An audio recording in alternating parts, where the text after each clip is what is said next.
여호수아 7장 11절과 12절에서 하나님은요, 여호수아에게 아이성 전투에서 패배한 이유를 알려주셨습니다. 그 이유는 누군가가 여리고성에서의 언약을 깨고 전리품을 취한 자가 있기 때문이라는 것입니다. 이것은 이스라엘 전체가 하나님 앞에 잘못해서 그런 것도 아니고 어떤 하나님의 계획이 잘못해서 그렇다거나 이스라엘 백성이 열심히 싸우지 않아서 그렇게 된 것도 아닙니다. 분명한 한 가지, 하나님의 말씀에 대한 불순종이 있어서 헤렘이 되었기 때문에 그렇게 된 것이다 라고 지적을 해준 것이죠. 오늘 본문은 이제 그렇게 누구의 범죄로 인해서 지금 아이성이 실패했는가, 그 범죄한 자를 찾아가는 장면이 오늘 본문에 대한 내용입니다. 먼저 7장 12절을 한 번 더 다 같이 읽어보겠습니다. 시작. 그러므로 이스라엘 자손들이 그들의 원수 앞에 능히 맞서지 못하고 그들 앞에서 돌아섰나니 이는 그들도 온전히 바친 것이 되리라. 그 온전히 바친 물건을 너희 중에서 멸하지 아니하면 내가 다시는 너희와 함께 있지 아니하리라. 이스라엘은 우리가 저번 시간에도 살펴봤지만 이스라엘이 지금 치르는 전쟁은 단순한 전쟁이 아닙니다. 일반적인 전쟁은 전쟁에서 정복을 하면 정복한 지역의 모든 것들은 전리품이 되어서 정복한 자들이 나누어 가지게 되어 있습니다. 그럴 때는 그 전쟁에 참여한 자들이 거의 용병처럼 여겨지는 겁니다. 그러나 지금 이스라엘 백성들은 용병이 아니라 거룩하신 하나님을 군대의 대장으로 한 하나님의 군대로서 세상 사람들의 전쟁을 치르는 것이 아니라 하나님의 거룩한 전쟁을 치르는 자들입니다. 그렇기 때문에 사사로이 전리품을 취해서는 안 되는 것이죠. 특히 성경은요, 그 가나안의 물건들이 대부분 우상과 관련이 있기 때문에 이스라엘 백성들이 함부로 어떤 기준 없이 그 전리품들을 취했다가는 그 우상에 분명히 영향을 받을 것이기 때문에 하나님이 그 영향을 받지 않게 분명한 기준을 세우기 위해서 우선 여리고성에서는 아무것도 취하지 못하게 한 것입니다. 대부분의 백성들은 그것을 다 온전하게 지켰습니다. 그러나 아무도 모르는 사이에 단 한 명이 그것을 어겼던 것이죠. 오늘 본문이 바로 그러한 부분을 들추어내는 건데, 여러분 우리가 한 가지 좀 점검하고 넘어갈 것은 뭐가 죄냐라고 하는 부분이 여기서 드러납니다. 여러분, 무엇인가 정복한 땅에서 물건을 취하는 것은 당시의 세상적인 기준으로는 문제가 되는 일이 아니었습니다. 근데 그것을 지금 누가 금했어요? 하나님이 금했단 말이에요. 그래서 그것을 행하는 것이 죄가 되는 거예요. 저번 주에 방송국에서 인터넷 방송을 진행을 하는데 애청자분이 질문을 올렸어요. 그 질문의 내용이 뭐냐면 자기 남편이 교회 목사님한테 성경에서, 그리고 하나님이 동성애를 반대하는데 도대체 왜 반대하는 거냐, 그 이유를 좀 알려달라 했더니 이제 목사님이 어떤 답변을 하셨겠죠. 근데 그 답변이 자기가 생각하는 것에 충분하지 않으니까 나는 정말 이해를 못하겠다, 난 교회 안 나가겠다, 남편이 이렇게 된 거예요. 근데 그 아내가 너무 속상해서 어떻게 말해줘야 될지 모르겠습니다 라고 질문을 올렸는데, 뭐라고 얘기를 해줘야 되나 사실은 조금 고민을 했어요. 그러나 여러분, 성경에서 죄를 말할 때는요, 어떤 행동이 말하자면 도덕적이고 윤리적으로 나빠서가 아니에요. 도덕적으로 또 윤리적으로 나빠서 죄인, 하나님의 성향 자체가 기본적으로 도덕적이고 윤리적인 기준을 안에 갇혀있는 분이 하나님이 그 기준을 내신 분이란 말이에요. 무슨 말씀 이해되세요? 그래서 늘 그 기준 안에 있기는 하지만 그래도 도덕적이고 윤리적인 게 하나님이 말하는 죄의 기준이 되지 않습니다. 뭐냐면 하나님이 내신 질서에 어긋나는 게 죄예요. 그래서 로마서 1장에 가보면 그 악한 자들이 남자 사용하기를, 여자 사용하기를, 순리를 영리로 썼다고 말을 해요. 그 순리가 뭐냐면 하나님이 짐승 가운데, 사람 가운데 내신 성적인 질서가 있단 말이죠. 순리. 그게 뭐냐면 창세기 1, 2, 3장에서 말하고 있듯이 남자는 여자와 결혼하여 하나님의 뜻을 이루는데 거기에는 생육하고 번성하는 법이 같이 따라가는 거예요. 그게 순리예요.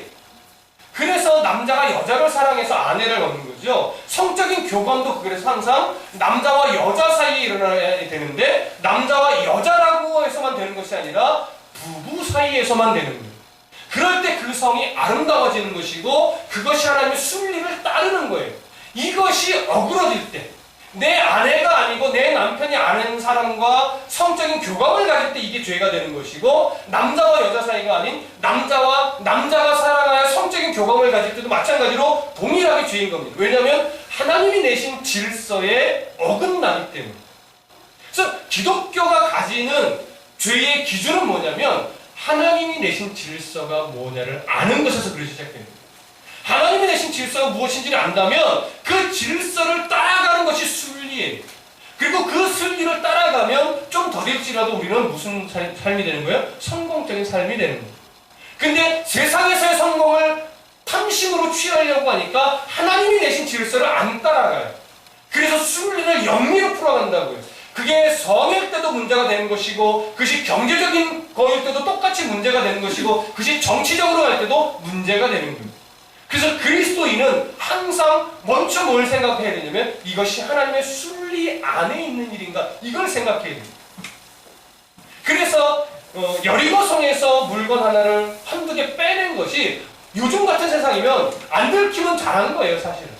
그럼 크게 심각한 문제도 아니에요. 오늘날로 따지면 지나가다가요 그 뭐예요 슈퍼 앞에 과자 한 봉지 그냥 들고 간 거예요. 그것마저도 요즘에도 물론 법에 다 걸리죠. 옛날에는 뭐예요? 설이라는 이름으로 그것이 다 덮어졌었죠. 요즘은 뭐 설이라는 것 자체가 범죄가 된 시대니까. 어찌됐든 그런 것처럼 하나님 내신 질서가 있단 말이죠. 그 질서를 따라가지 않았기 때문에 오늘 이 아간이 죄를 짓게 됩니다. 우리가 늘 성경을 통해서 배우는 것은 뭐예요? 하나님의 질서가 뭐냐를 배우는 거예요. 오늘도 우리는 그 선상에 서 있습니다. 자, 이어서 가볼게요. 13절로 가보겠습니다. 13절 함께 있습니다. 시작. 너는 일어나서 백성을 거룩하게 하여 이르기를 너희는 내일을 위하여 스스로 거룩하게 하라. 이스라엘 하나님 여호와의 말씀에 이스라엘아 너희 가운데 온전히 바친 물건이 있나니 너희가 그 온전히 바친 물건을 너희 가운데서 제하기까지는 네 원수들 앞에 능히 맞서지 못하리라. 자, 정확하게 이제 뭐가 문제인지를 드러내셨습니다. 아직 아간이 그 범인인 것은 아무도 모르는 거예요. 우리만 알아요. 무슨 말씀인지 이해되시죠? 아직 이 이스라엘 백성들 가운데 여호수아를 기점으로 해서 아무도 모릅니다. 자, 그들에게 이제 그 제비뽑기라는 방식으로 범인을 색출하기 전에 먼저 무엇을 요구하시냐면 말하자면 정결의식을 행하라는 요구를 하는 거예요. 정결의식이라고 하는 것은 출애굽기 19장에 기록된 내용 한번 가보실까요? 출애굽기 19장 14절과 15절 14절과 15절 자, 함께 읽습니다. 시작. 모세가 산에서 내려와 백성에게 이르러 백성을 정결하게 하니 그들이 자기 옷을 빨더라. 모세가 백성에게 이르되 준비하여 셋째 날을 기다리고 여인을 가까이 하지 말라 하니라. 자, 당시에는 정결의식을 할 때 크게 두 가지를 행한 것을 우리가 이해됩니다. 하나는 옷을 빱니다. 그리고 두 번째는 여인을 가까이 하지 않습니다. 물론 여기에는 상징적인 의미가 담겨 있는 것이죠. 하나님 앞에 자신을 육적으로 내적으로 다 깨끗하게 하고자 하는 그런 의미, 상징적 의미가 부여된 행위일 뿐입니다. 그래서 그런 정결 행위를 요구를 했습니다. 자, 왜 이런 요구를 하는 것일까요? 제비를 뽑아 범인을 색출하기 전에 먼저 이런 정결 의식을 요구하는 데는 나름대로의 분명한 이유가 있습니다. 첫 번째는 먼저 하나님과의 관계에서 거룩을 회복하라고 하는 의도가 있겠지요. 또 하나 볼 수 있는 것은 뭐냐면 죄인에게 회개하고 고백할 수 있는 기회를 주는 것입니다. 여러분 생각해 보시죠. 이스라엘 전 백성이 모두가 다 정결의식을 행합니다. 정결의식을 왜 하는지에 대한 이유는 모든 백성들이 사실 다 알고 있습니다. 그러면 아간은 정결의식을 했을까요? 안 했을까요? 안 했을 수가 없죠. 모든 백성이 해야만 하는 건데 그도 행했을 겁니다. 왜 하는지도 압니다. 자, 아간이 그 마음에 뭔가 찔림을 받았을까요? 안 받았을까요? 그래도 사람이라면 받았을 거예요. 근데 문제는 뭐예요? 찔림을 받았을 것임에도 불구하고 여호수아에게 나아가 제가 범인입니다라고 고백을 뭐예요? 못했어요. 그렇게 하지 않았단 말이죠. 지금 첫 번째 문제는 바로 이게 됩니다. 아간 안에 심어진 죄가요, 그 고백을 못하게 만들어요. 그래서 죄는 항상 잘합니다. 죄는 그 사람의 신앙을 자꾸 뭐 했냐면 마비시켜갑니다. 그래서 아는데 회개의 자리로 나아가지 못하게 하는 그런 영향력이 있다는 거예요. 성경은 지금 이걸 보여주는 거예요. 자그맣게 보이는 죄라도 그것이 하나님 앞에 자복되지 않는 죄라면 그것은 우리 성도의 신앙의 양심을 마비시켜 영적으로 잡아먹을 수 있는 그런 위험한 것이다라는 걸 지금 보여주는 것이죠. 조금 더 나아가 보겠습니다. 16절부터 18절을 읽어보겠습니다. 시작. 이에 여호수아가 아침 일찍이 일어나서 이스라엘을 그의 지파대로 가까이 나오게 하였더니 유다 지파가 뽑혔고 유다 족속을 가까이 나오게 하였더니 세라 족속이 뽑혔고 세라 족속의 남자를 가까이 나오게 하였더니 삽디가 뽑혔고 삽디의 가족 한 남자를 가까이 나오게 하였더니 유다 지파 세라의 후손이요 삽디의 손자요 갈미의 아들인 아간이 뽑혔다. 자, 14절 15절에서는 네 단계로 색출할 것이다 라는 얘기를 먼저 여호수아에게 해줬어요. 그 네 단계가 뭐예요? 처음에는 지파를 뽑고, 두 번째는 족속을 뽑고, 세 번째는 그 안에 있는 가문을 뽑고, 그 가문 안에서 범인을 마지막으로 네 번째에 뽑는 겁니다. 그래서 16절부터 18절을 뽑았더니 12지파 중에서는 유다 지파가 뽑혔고, 그 지파 안에서 세라 족속이 뽑혔고, 그 족속 안에서 삽디의 가문이 뽑혔고, 삽디의 가문 안에서는 갈미의 아들인 아간이 뽑히게 된 겁니다. 그렇다면 한번 생각해 보세요. 굳이 하나님은 아간이 죄인이다 말해줄 수 있나요? 없나요? 있지요. 근데 굳이 하나님은 말해주지 않고 제비뽑기라는 절차를 통해서 범인이 색출되게 하셨어요. 왜 이런 방법을 취하셨을까요? 몇 가지 이유를 우리가 찾아볼 수 있는데, 첫 번째는 죄에 대해서 하나님은 얼마나 진노하시는지 모든 이스라엘 백성들이 알게 하기 위한 의도로 이 과정을 하는 겁니다. 그리고 또 하나는 뭐냐면, 하나님은 이스라엘 백성들을 한 공동체로 여기시기 때문에 한 사람의 범죄도 이스라엘 전체의 범죄로 여기신다라고 하는 것을 이스라엘 전체가 알게 하기 위한 의도일 겁니다. 그리고 세 번째로 또 하나 볼 수 있는 것은 뭐냐면, 아간에게 한 번 더 회개하고 돌아오게, 그러니까 고백하게 할 수 있는 기회를 주시는 거예요. 자, 처음에 제비뽑기, 당시 제비뽑기 아마 우림과 둠밈이라는 걸 통해서 하나님 어느 이 지파가 맞습니까? 할 때 틀리면 무슨 색 돌이 나오고 맞으면 무슨 색 돌이 나오고 아마 이런 식으로 OX처럼 이런 식으로 뽑혔을 것으로 봅니다, 보통. 근데 정확하게 어떤 식의 제비뽑기인지는 알 수 없습니다. 그렇게 해서 12지파 중에 뽑았더니 유다 지파가 뽑혀요. 그 다음에 세라 족속이 뽑혀요. 그 다음에 삽디 가문이 뽑혀요. 아간이 그렇게 좁혀 들어오는 과정 속에서 조마조마한 마음이 없었을까요? 근데 문제는 뭐예요? 결국 네 번째 단계에서 자기 이름이 뽑힐 때까지 말을 안 했다라고 합니다. 이 과정을 통해서 좀 전에도 말씀드렸지만 보이스라고 하는 되게 유명한 강해 설교가께서 무슨 말씀을 했냐면, 죄라는 놈이 일찍 알았을 때 일찍 고백되어지지 않으면 그 죄는 그 사람에서 더 큰 죄를 잉태하여 신앙의 양심을 마비시킨다. 이것을 보여주기 위해서 이 과정이 필요했다라고 이야기하기도 합니다. 근데 저는 충분히 맞는 말씀인 것 같아요. 죄라는 것은 그렇습니다. 신앙의 양심은 살아있을 때 빨리빨리 하나님 앞에 자복되어져야 돼요. 그리고 고쳐가려고 하는 정말 치열한 싸움이 있어야 돼요. 그래야 우리 여전히 죄성은 남아있으나 죄에 잠식당하지 않을 수 있어요.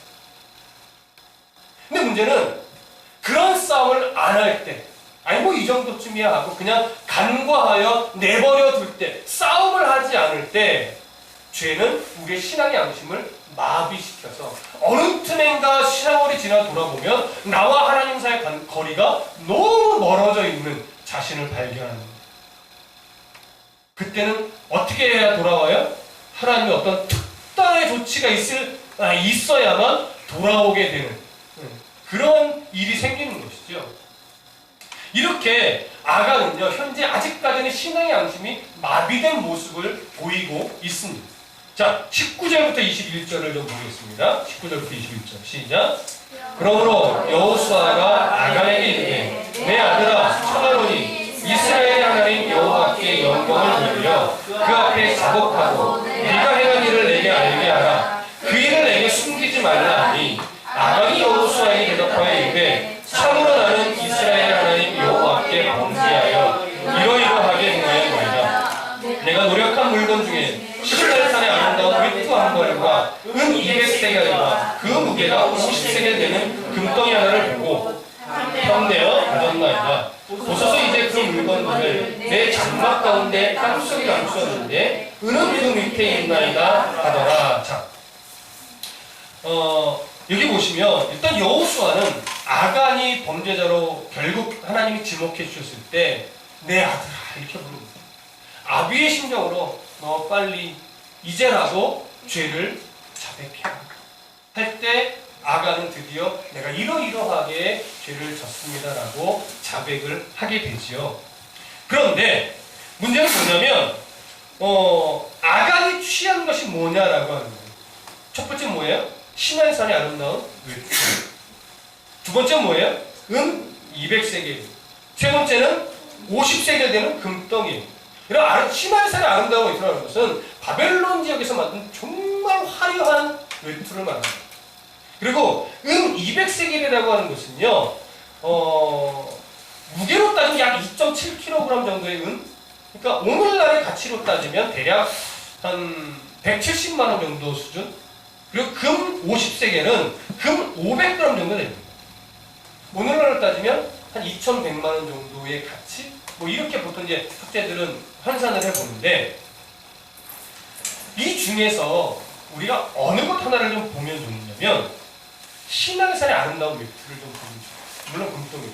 근데 아간이 이 물건을 봤을 때 취하는 과정을 세 단계로 소개를 합니다. 설명을 합니다. 첫 번째, 보고. 두 번째, 탐내요. 세 번째, 가졌어요. 자, 어느 때의 장면과 비슷합니까? 하와가 선악과를 바라보고 따먹었을 때의 장면과 똑같아요. 선악과를 보암직던 것을 보고 먹음직스러운 탐심을 부리고 그래서 따먹어요. 단어를 동일하게 사용하고 있던 거죠. 이런 것을 볼 때 우리는요, 어떠한 물건이든 형편이든 모든 상황을 누구의 시선으로 바라보느냐가 굉장히 중요합니다. 나의 탐심의 시선으로 보면 모든 것이 다 그런 방향으로 갈 수밖에 없어요. 그러나 하나님의 시선으로 바라보면 내가 취해야 될 것이냐, 내가 취하면 안 될 것이냐에 대한 구별이 생기는 거예요. 지혜가 생기는 거죠. 그래서 여러분 항상 그 시험을 해야 돼요.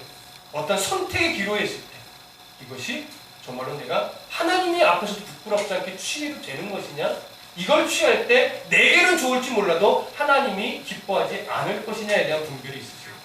그래서 항상 뭐예요? 하나님 앞에서 큰 문제가 되지 않는 그 범위 안에 있다면 무엇을 선택해도 뭐에 상관이 없는 거죠. 기본적으로 우리의 선택 기준은 그것이면 됩니다.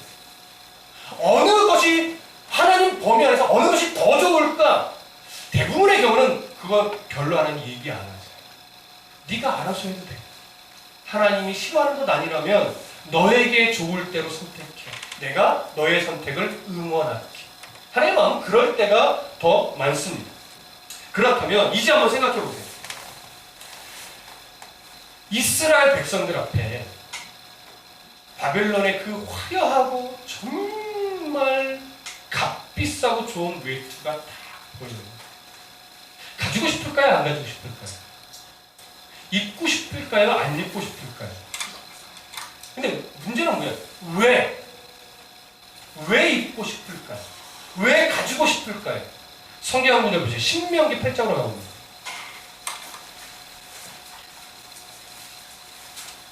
신명기 8장 4절로 가볼게요.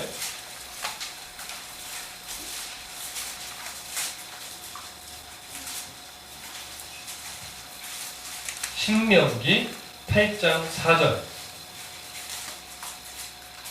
다 같이 읽겠습니다. 찾으신 분들 신명기 8장 4절 시작. 이 40년 동안에 내 의복이 헤어지지 아니하였고 네 발이 부르트지 아니하였느니라. 40년 동안 이스라엘이 입었던 옷이 헤어졌대요? 안 헤어졌대요? 옷이 좋아서 그런 걸까요? 품질이 막 최고 품질이라 40년을 입어도 헤어지지 않아요. 그런 걸까요? 아니에요. 이 내용으로 인해 대부분의 학자들이 이 광야의 이스라엘 백성들은요 한 벌의 옷으로 40년을 견뎠을 것이라고 얘기를 합니다. 물론 저도 동의합니다. 그 한 벌의 옷으로 40년을 입는데 헤어지지 않았어요. 그것은 기술이 좋아서가 아니고 원료가 재료가 좋아서도 아니고요. 하나님의 은혜로 지켜내신 흔적이에요. 증거물이라고요. 그렇다면 보세요. 그들이 인간적으로 이해돼요. 40년을 좋은 옷이 아니라 참 낡았지만 헤어지지 않은 한 벌의 옷으로 40년을 보냈다면 그들 앞에 있는 화려하고 좋은 명품 옷, 수백만 원짜리 아니 수천만 원짜리 명품 옷이 그 앞에 딱 전리품처럼 있을 때 한 벌쯤 입어보고 싶은 욕심이 드는 것은 이해한단 말이죠. 그러나 거꾸로 생각해보세요. 가치적인 돈의 가치로 보면 신할산의 외투가 훨씬 더 좋을지 모르나 영적인 가치로 본다면 그들이 입고 있던 40년 동안 하나님의 은혜의 증거로 입고 있던 그 옷은요 뭐의 흔적이에요? 하나님의 지키심의 흔적이에요. 하나님의 보호하심의 증거예요. 그렇다면 그 옷은 오히려 신할산의 외투와는 비교도 할 수 없을 만큼의 깊은 영적인 가치가 있는 옷이죠. 집안 대대로 갑으로 물려주어도 좋은 옷이에요. 역사적인 박물관에 빛이 돼서 이 옷이 바로 하나님의 40년 동안 은혜를 기억하게 하는 증거물입니다라고 빛이 해야 될 그런 옷이란 말이에요. 그 옷을 어떻게 신할산의 이 외투와 감히 비교할 수 있겠습니까? 그런데도 불구하고 그 한 벌에 헤어지지 않은 옷에 대한 가치를 알지 못하니까 뭐가 생겨요?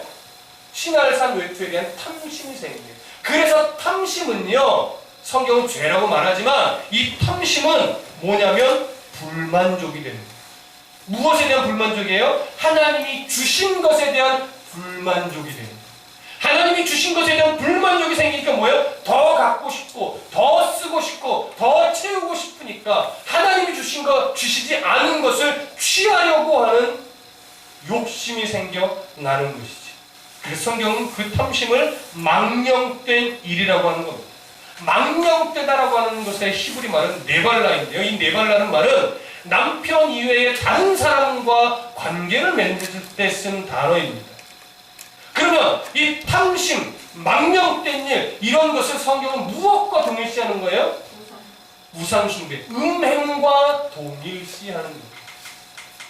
탐심은 불만족, 탐심은 망령된 일, 결국 탐심은 우상숭배, 결국 탐심은 음행과 동일한 것으로 하나님은 여기신다는 것 우리가 잊어서는 안 될 것입니다. 22절부터 26절을 읽겠습니다. 시작. 이에 여호수아가 사자들을 보내매 그의 장막에 달려가 본즉 물건이 그의 장막 안에 감춰져 있는데 은은 그 밑에 있는지라. 그들이 그것을 장막 가운데서 취하여 여호수아와 이스라엘 모든 자손에게 가지고 오매 그들이 그것을 여호와 앞에 쏟아 놓으니라. 여호수아가 이스라엘 모든 사람과 더불어 세라의 아들 아간을 잡고 그 은과 그 외투와 그 금덩이와 그의 아들들과 그의 딸들과 그의 소들과 그의 나귀들과 그의 양들과 그의 장막과 그에게 속한 모든 것을 이끌고 아골 골짜기로 가서 여호수아가 이르되 네가 어찌하여 우리를 괴롭게 하였느냐. 여호와께서 오늘 너를 괴롭게 하시리라 하니 온 이스라엘이 그를 돌로 치고 물건들도 돌로 치고 불사르고 위에 돌무더기를 크게 쌓았더니 오늘까지 있더라. 여호와께서 그의 맹렬한 진노를 그치시니 그러므로 그것 이름을 오늘까지 아골골짜기라 부르더라. 자, 결국 아간은 용서받지 못하고 그의 모든 가족들과 함께 돌에 맞아 죽고 불사름을 당했습니다. 자, 그렇다면 아간은 오늘 22절에서 26절을 보면 자기 죄를 고백했어요. 그리고 그가 숨겼던 물건을 다 찾아냈어요.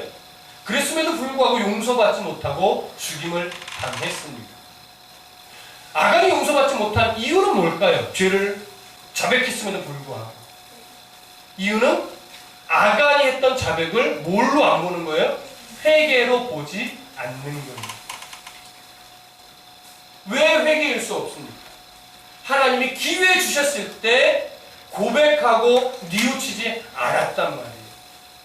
그래서 학자들은요, 제비뽑기를 했을 때 끝까지 아간의 이름이 불려지지 않았다면 아간은 끝까지 죄를 인정하지 않았을 것이다. 이런 견해를 밝히는데 저는 인정하는 바입니다. 그래서 아간은 하나님께서 제비뽑기로 선택하여 죄인임을 드러냈기 때문에 그는 자백을 한 거예요. 그러니까 자백의 수준이지 회개의 수준이 아니기 때문에 결국 그는 돌에 맞아 죽을 수밖에 없는 것이었던 겁니다. 자, 그렇다면 아간이 이렇게 범죄했을 때 왜 그의 가족들까지도 다 죽였을까요? 신명기에 가보면 실질적으로 연좌제를 금지시키거든요. 여러 사람을 묶어서 다 죄인 취급하는 것을 금지한단 말이죠. 근데 여기서는 지금 아간의 범죄로 인해 가족들까지 다 죽입니다. 성경은 뭐라고 말하냐면 그의 소유를 그에게 속한 모든 것을 이끌고 아골골짜기로 갔다고 말합니다. 지금의 이 상황은요, 신명기에서 말하는 연좌제 금지랑 좀 다른 개념이기 때문에 그렇습니다. 연좌제를 금지했던 신명기의 내용은 복수를 금하는 거예요. 과한 복수.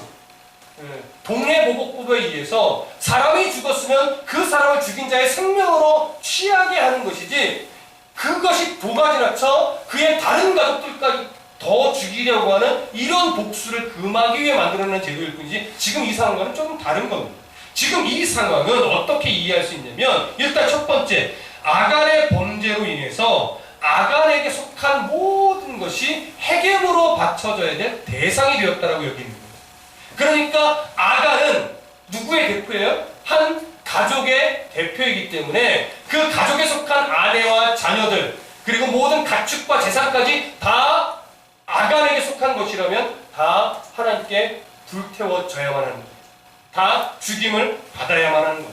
그래서 아골골짜기로 그에게 속한 모든 것이 끌려가는 거예요. 1차적으로는 그렇게 보게 되고요. 두 번째는 하나 더 보게 되는 것이 뭐냐면, 아간이 취한 물건을 어디에다 훔쳤어요? 성경에 보니까 장막 가운데 땅속에 숨겼다고 말합니다. 우리가 한글 성경으로 장막하면 단순하게 텐트라고만 이해되어지지만 히브리어에서 장막이라는 단어는요, 텐트 외에도 가정이라는 의미가 같이 들어있습니다. 그러니까 그 당시 한 가정의 텐트가 크기가 얼마나 할까요?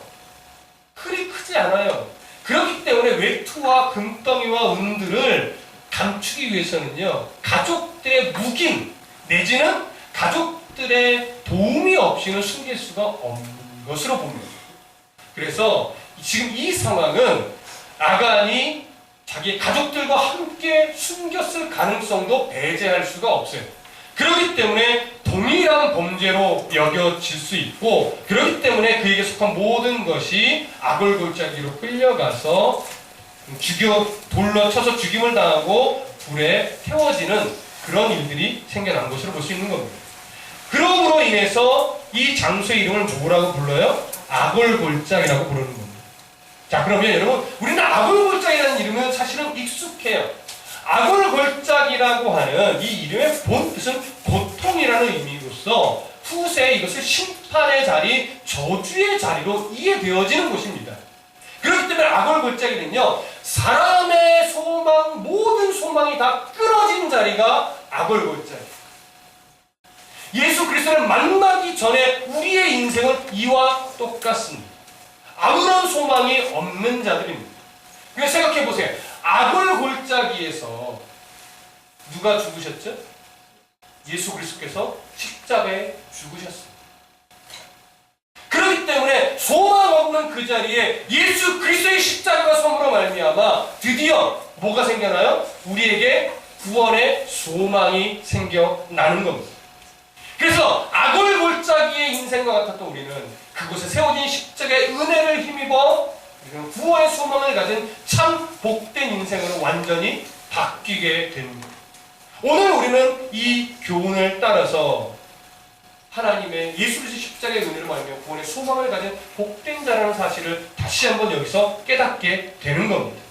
그렇기 때문에 우리는 예수 그리스도께서 허락하신 것 이외의 것을 붙잡기 위해 아간처럼 탐심에 빠지는 어리석음을 범해서는 안 되는 인생이라는 거 늘 기억하시고 항상 하나님 안에서의 선택, 하나님 내신 질서가 기준이 되어 모든 것을 선택할 수 있는 그런 지혜로운 성도의 삶이 되시기를 간절히 부탁드립니다. 기도하겠습니다.